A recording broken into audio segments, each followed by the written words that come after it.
أنا باشكر التلفزيون المصري والقناة السبعة على استضافتي في البرنامج الرائع جاليري حول العالم. البرنامج اللي استضاف كتير قوي من مشاهير الفن حول العالم ومشاهير الفن في الوطن العربي، واللي ليه مردود ثقافي وفني مهم جدا، وأحد نوافذ الثقافة الفنية التشكيلية أو الثقافة التشكيلية في مصر. شكر خاص للبرنامج ولمخرج البرنامج.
أحب أعرف عن نفسي. أنا ياسر عيد، أنا فنان يعتبر من فناني التلفزيون المصري، وإن كنت فنان تشكيلي وعضو نقابة الفنانين التشكيليين. اتخرجت من كلية الفنون الجميلة سنة 1994 دفعة تصوير، قسم التصوير. اتخرجت من كلية الفنون الجميلة قسم التصوير الزيتي دفعة 1994. اشتغلت في الصحافة فترة، فاشتغلت في مجلة مصرية مشهورة في الوقت دوا، وفي مؤسسة صحفية كبيرة. رسمت في الصحافة وقت كبير، وكان إنتاجي ضخم في الوقت ده، لأني أنتجت حوالي أكتر من 3000 رسمة صحفية وأكتر من 200 غلاف كتاب لبعض الكتاب المشاهير. رسمت كتير قوي من فنانين المعاصرين في الوقت دوا، كلهم نجوم زي عادل إمام ونور الشريف ويسرى وممدوح عبد العليم. كل دول قعدوا قدامي ورسمتهم أثناء عملي الصحفي وأثناء استضافتهم في اللقاءات الصحفية في المجلة.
انا عاشق للالوان المائيه. خامه الالوان المائيه خامه تعتبر فيها روحانيات وشفافيات، والخامه دي من ضمن الخامات المبهجه اللي الانسان بيشتغل فيها بيشعر بالسعاده، وفي نفس الوقت هي بتصلح لانتاج اعمال فنيه فيها نوع من البهجه والرقي والحس العفوي. في الفترة دي الأخيرة أنا أنتجت مجموعة من الأعمال عن مصر، أو عن أنتجت مجموعة من الأعمال فيها عن النوبة، وفيها عن المنيا، وفيها عن الفيوم، وكنت بخلط ما بين اللاندسكيب والطبيعة وما بين الوجوه الجميلة، الوجوه المصرية الجميلة. والميكس ده كان تجربة جديدة، ما يبقاش لاندسكيب لوحده ولا بورتريت لوحده. بحاول أقدم منه تجربة جديدة باستخدام الألوان المية، وأحيانا بستخدم معاها الألوان الجواش كتنويع، وفي بعض الأحيان بستخدم صبغات الأكولين. ما اعرفش لسه تقييمي للتجربة دي ايه، لكن انا هعتقد ان الجمهور والمتلقين للفن التشكيلي هم اللي هيحكموا على التجربة دي. اسمحوا لي ان انا اقدم لكم بعض الاعمال. دوا عمل من الاعمال اللي انا عملتها في النوبة بالالوان المائية، وفي عمل اخر الريف المصري بجماله والنخيل، وفي عمل وده برضو الجماليات. النخل ده من اجمل الحاجات اللي خلقها ربنا، وهي يعني نوع من الشجر او من نوع من النباتات اللي ليها تفرد وجماليات ورقه وشموخ، وتكويناتها سبحان الله يعني بيخرج منها اعمال فنيه، بتخرج منها حاجات جماليه لها روحانيات. برضو ابتديت ادخل المودلز او الشخصيه النوبيه، زي شخصيه الراجل عازف الربابه التراثيه، بمجموعه الوان مائيه بسيطه، وبالوانهم الزاهيه الزرقاء الجميله اللي بتدل دايما على صفاء الشخصيه المصريه. من ضمن الاعمال ايضا منظر من واحد سيوه، في الهدوء والصفاء والسكينه بتاعت الواحات الموجوده في مصر. في لوحه تانية برضو احب اعرضها لكم، البنت الفلاحه المصريه بجمالها الفطري البدائي.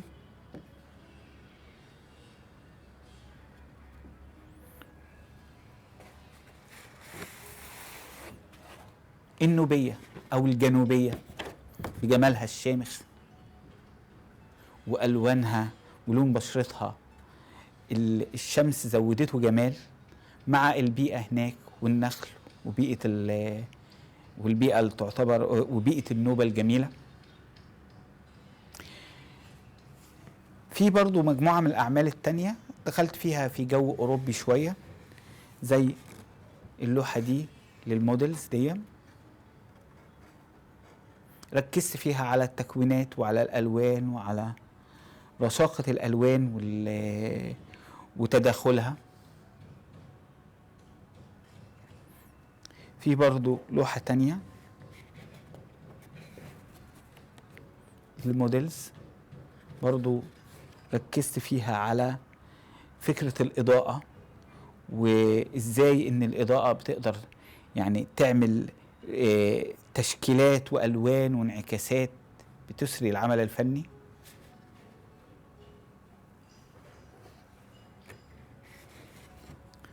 من ضمن الأعمال برضو الخلط ما بين المودلز واللاندسكيب، وحوار ما بين جماليات المودلز وجماليات اللاندسكيب في الخلفية. وامتنانا لأستاذي اللي علمني ألوان المية الراحل بخيت فراج، أنا بحاول في لوحة إن أنا في مجموعة لوحات إن أنا أستعيد أسلوبه اللي هو شرفني إن أنا أتعلمته. فاللوحة دي رسمتها بنفس أسلوب أستاذي وبنفس التكنيك والطريقة. طبعا هو شغله أرقى.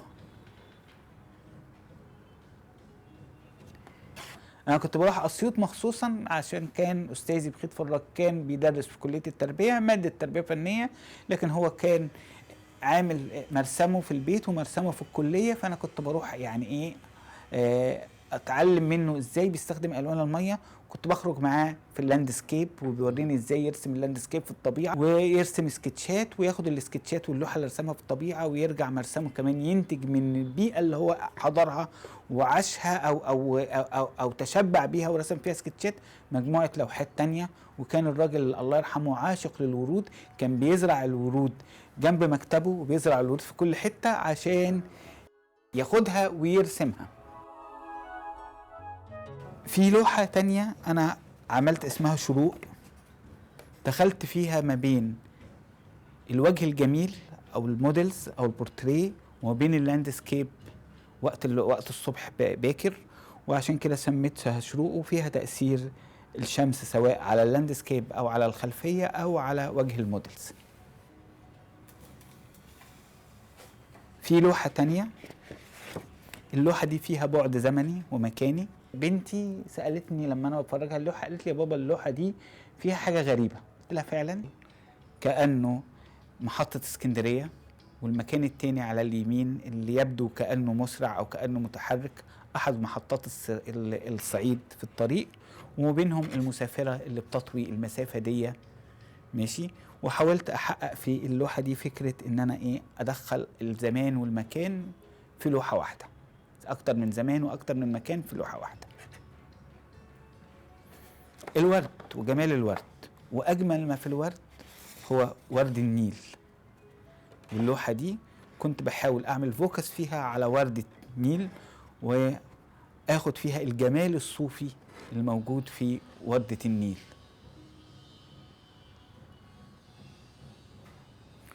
وفي لوحة تانية البحر وجمال البحر وقت الغروب مع الحشائش، وقصدت ان يكون في احساس للهواء وحركة الهواء في حركة الحشائش او تأثيرها على الحشائش دي.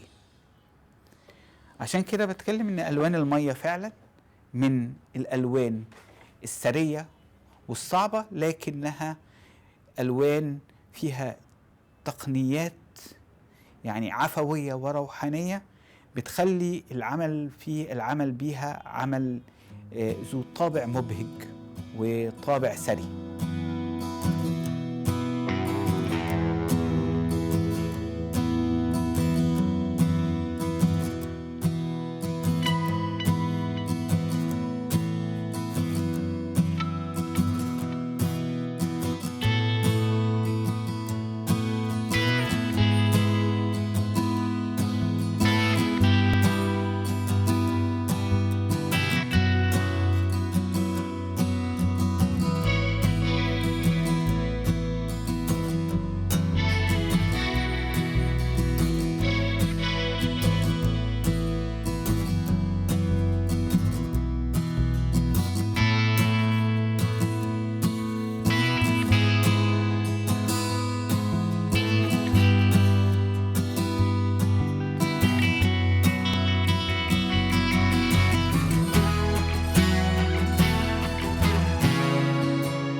سافرت بره مصر واشتغلت في مجال الديكور، واشتغلت في احد شركات المقاولات والديكور الكبرى في الخليج، وكان عملت معاها بعض المشاريع الكبرى في مجال الفنادق وفي مجال القصور والشركات. عملت برضو مشروع مهم النادي الدبلوماسي، عملت نادي دبلوماسي دولي في أحد الدول العربية، وعملت جاليري مغربي للفن في أحد كبرى المولات هناك، وكان ليا اسهامات في شغل الديكور. ولما رجعت مصر برضو وصلت ان انا اشتغل شغل ديكور، سواء شغل ديكور للافراد كشقق وكقصور وفيلات، او كشغل تجاري من كافيهات او مطاعم او حاجات دو. شغل الديكور يمكن شويه احيانا خدني عن الفن التشكيلي لانه شغل مجهد وشويه، الا اني يعني المرجع الاساسي او محطتي الرئيسيه ان انا برجع دايما للفن التشكيلي، واحاول اتفرغ له وقت وان انا اعمل فيه شغل جديد. المره دي انا راجع سنه 2020 و2021، خصصت وقت يوميا ان كل يوم لازم ارسم.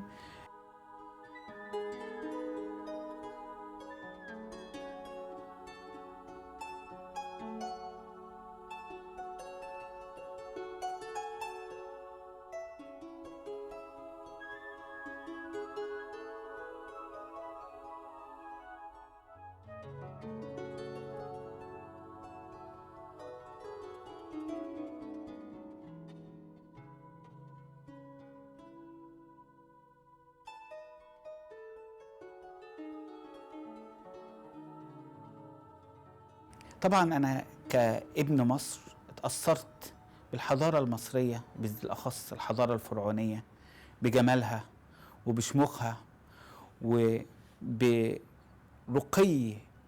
التكنيك ورقي التكوين فيها، خصوصا في الحاجات الموجوده في اسوان وفي المعابد.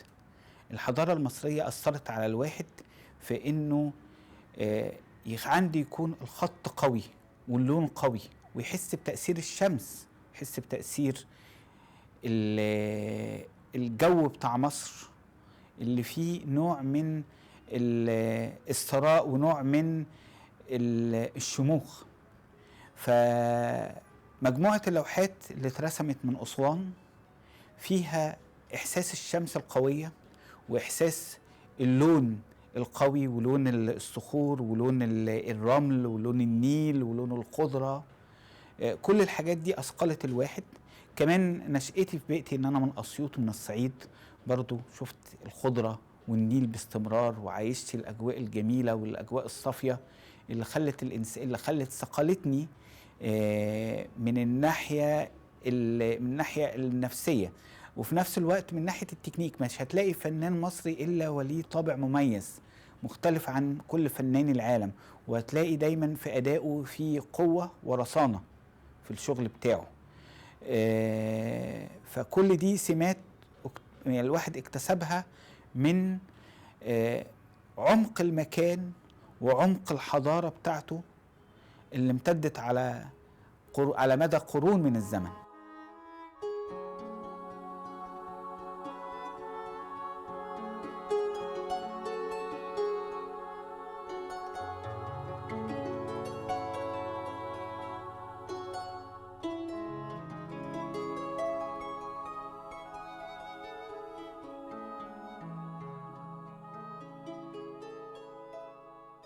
مصر مش بس عمق تاريخي وثقافي، لا، مصر ليها عبقرية في المكان. مصر فيها أماكن ليها سحر خاص مش موجودة في أي حتة في العالم.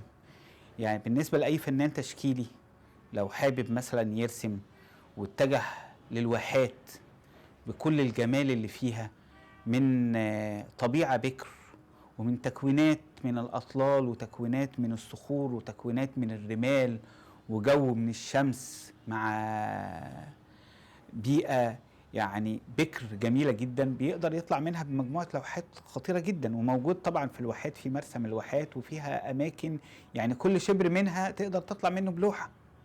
أنا لما بروح هناك مثلا بيبقى بقدر إن أنا اخد سكتشات ولقطات وصور، واعيش الحاله اللي بيها لما برجع مرسمي اقدر انتج كميه كبيره من اللي اقدر انتج اكتر من عمل، من اكتر من عمل. كلها أعمال ليها عمق ومدلول خطير جدا. وفي مثلا النوبة، بلاد النوبة، بلاد الذهب. بلاد الذهب فيها مجموعة من المناظر اللي يتاخد منها شطات، ويتعمل منها لوحات، ويتعمل منها أفلام، ويتعمل منها شتى أنواع الفنون. مكان خطير وساحر، ويعني مش موجود في أي حتة في العالم. الأقصر وأسوان والجمال اللي فيها. النيل على مدى كل شبر بيعدي عليه النيل تقدر تاخد منه جو وانطباع ولوحة. النيل في المنيا وجماله من أجمل اللقطات اللي رسمتها، جمال النيل في المنيا مع الجبل وخلفية الجبل الجميلة والسماء الزرقاء والمراكب. النيل في أسيوط، النيل في الأقصر، النيل في القاهرة، النيل في بحري. كل شبر من النيل تقدر تاخد منه مناظر جميلة فيه، ولوحات الصيادين، ولوحات الجزر اللي في النيل، والأشجار النخل، والمساحات الخضراء. كل دي يعني كل ده موروث جميل جدا مش موجود في أي حتة في العالم، وليه خصوصية. يعني خصوصية اللون المشبع بحرارة الشمس الموجود في مصر بتختلف تماما عن أي حتة فيها مناظر طبيعية جميلة يعني أو خلابة. فاحنا يعني بنتمتع بثراء مكاني خطير جدا، وده يعتبر محفز مهم وعالي لأي فنان تشكيلي أو أي حد ليه همة إن يعني يتذوق أو ينتج فن من مصر.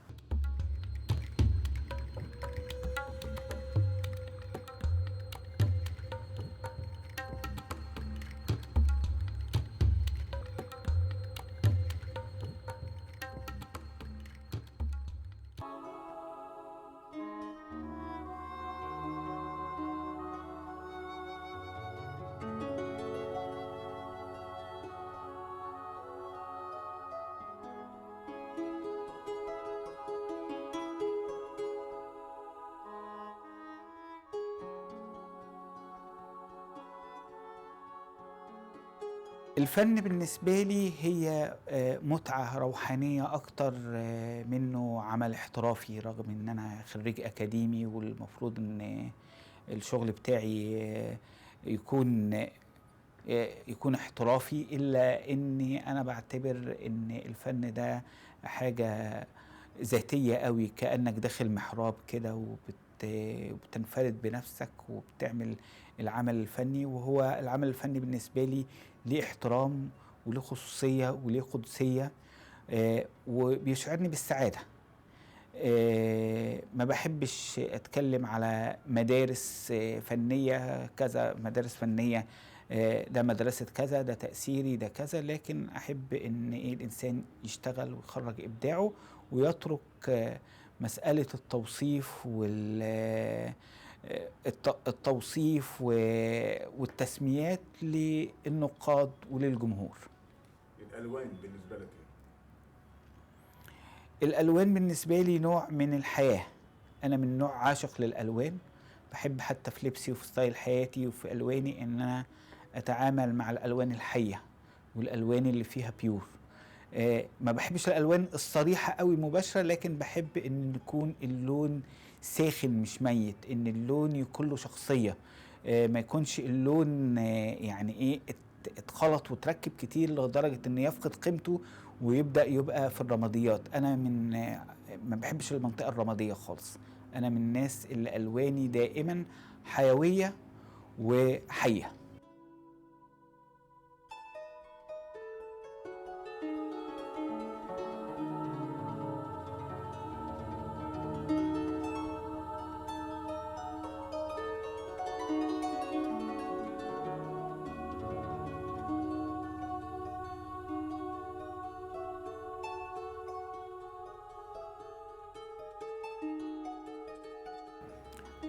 أنا من النوع اللي مش بعرف أتكلم عن شغل كتير. أنا من مدرسة إن المتلقي هو اللي يتفاعل، وهو اللي يحط اسم للعمل، وهو اللي يعلق عليه. أنا خرجت الشحنة الفنية من خلال العمل، وبسيب المتلقي لانطباعه ولإحساسه بالعمل الفني. وإذا كان العمل الفني صادق فبيوصل للمتلقي بسهولة جدا، وبيكون الانطباع مبشر. و أنا مستمر في الإنتاج، وقريبا هيكون في إنتاج لأعمال جديدة، وفي معارض شخصية قادمة في الفترة الجاية.